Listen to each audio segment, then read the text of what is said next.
Welcome to Desiree Defined. Um, I think this honestly is the start of a brand new chapter. I just celebrated my birthday, and God is doing new things in my life.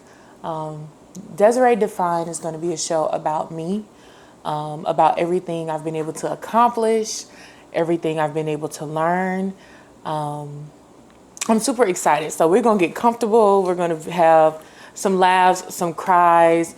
Definitely talking about God, who is the center of my life. Throughout the past couple just months, He has done wonders as I've just submitted to Him, and He truly has like elevated me. So I'm here before you today, one under God. Then we gonna go into childhood. So y'all know I'm a daddy's girl. I'm from West Orlando. Y'all already know Pine Hills where I stay. So definitely going into childhood, family, and just all around like what made me me, like, just the person I am. We're going to talk about just sports, maybe a little bit of sports up in there. As y'all know, like that are close to me at least. Former athlete, former weightlifter. I mean, I'm back in the gym.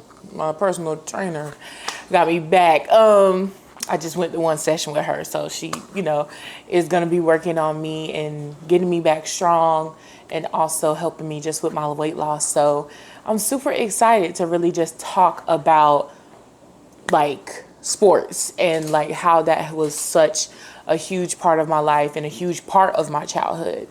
And then speaking of weight loss, we will talk about weight loss. I did have weight loss surgery last year in June, last year being 2024. And of course, there was a lot of preparing before then, but I think I truly saved my life and added some years to my life. I was over 500 pounds at one point. I didn't really tell anybody what health issues I was developing and things like that, but I truly wanted to see a change and not see like some of the same reoccurring health issues or even just new health issues possibly. So we'll get into that. We'll of course get into, men, and also just there's a lot that coincides with me being a bigger woman, and have always been a very thick child.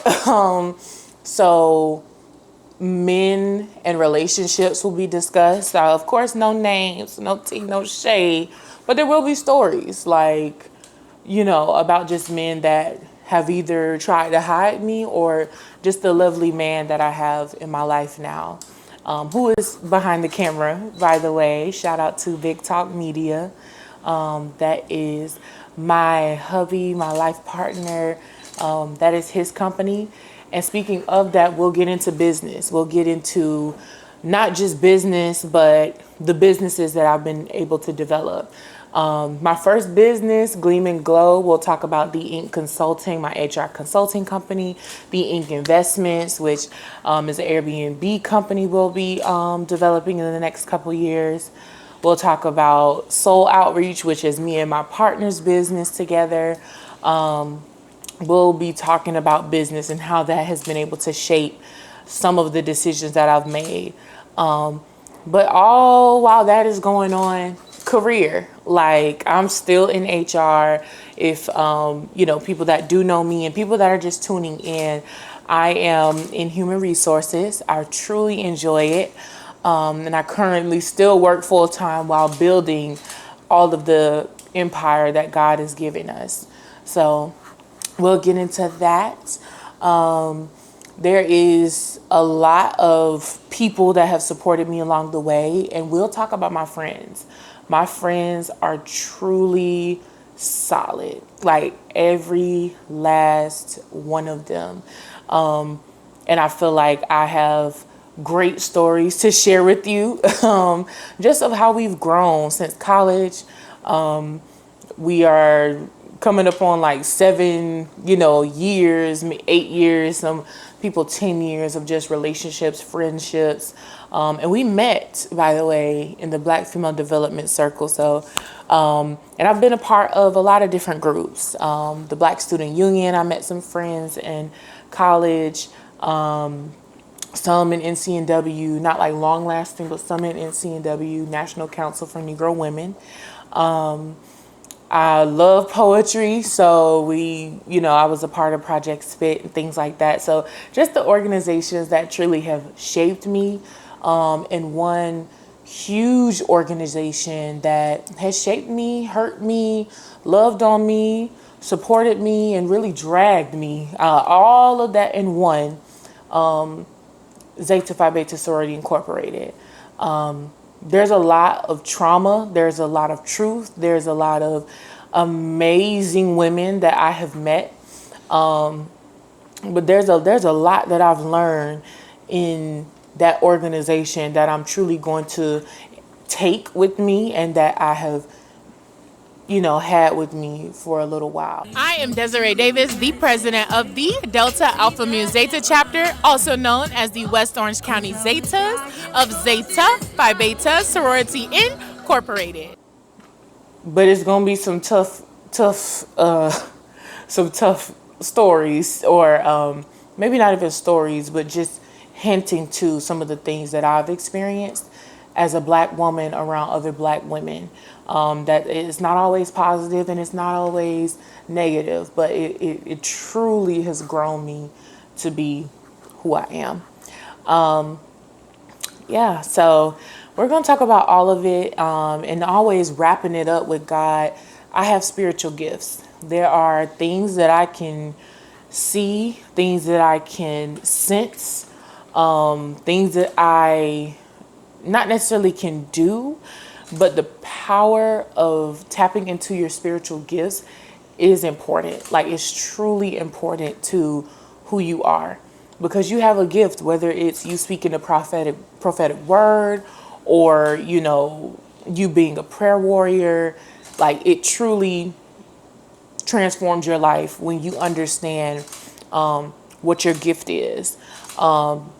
And I always thought like my gift of leadership and things like that, but my intuition and when God gives me visions, I've always had visions, and sometimes they were before my time. So I've had like a vision, possibly, let's just say I have a vision about what happens tomorrow, but I may have had it like 10 years ago. And then I feel that vision, or I feel what's going on, or I see what's going on, and it's about to come to pass.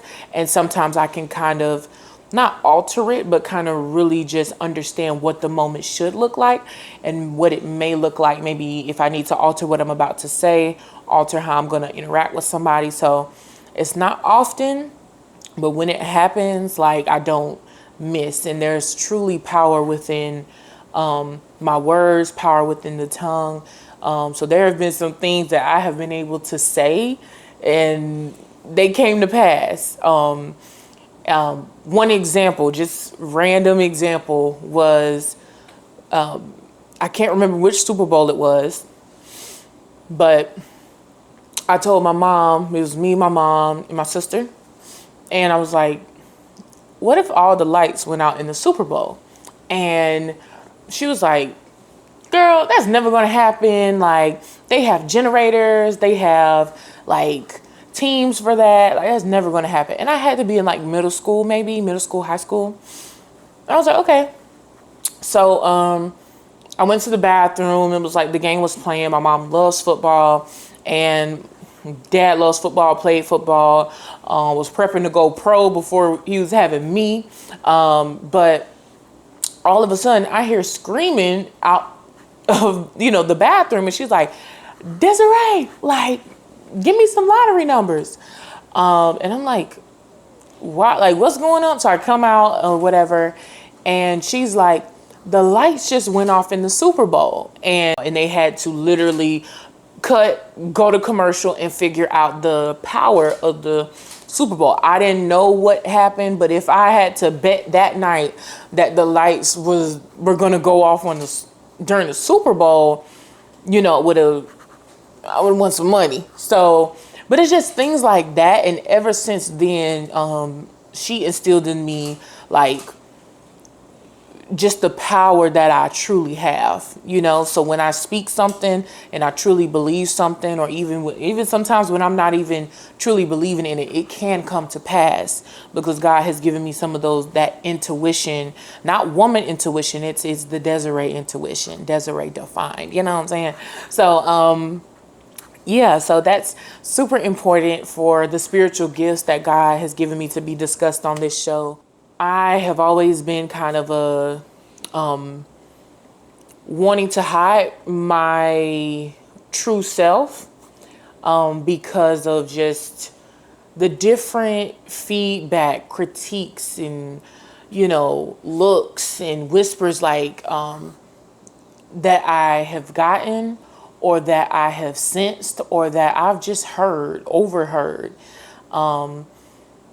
And it's important for me to truly show who I am, because I feel like on social media, I'm trying to show myself a little bit more. I'm trying to be myself a little bit more, but it's hard. It is hard because one, I'm a fat girl. That's one. It's hard being yourself when you fat. Like when people truly, you're just not the aesthetic. Like you're not the aesthetic. You're not the size that everyone deems like super normal now. Now it's like the BBL size, but like, petite and things like that. I'm tall. I'm a leader. I'm very direct. Like I'm very dominant. I'm a black woman.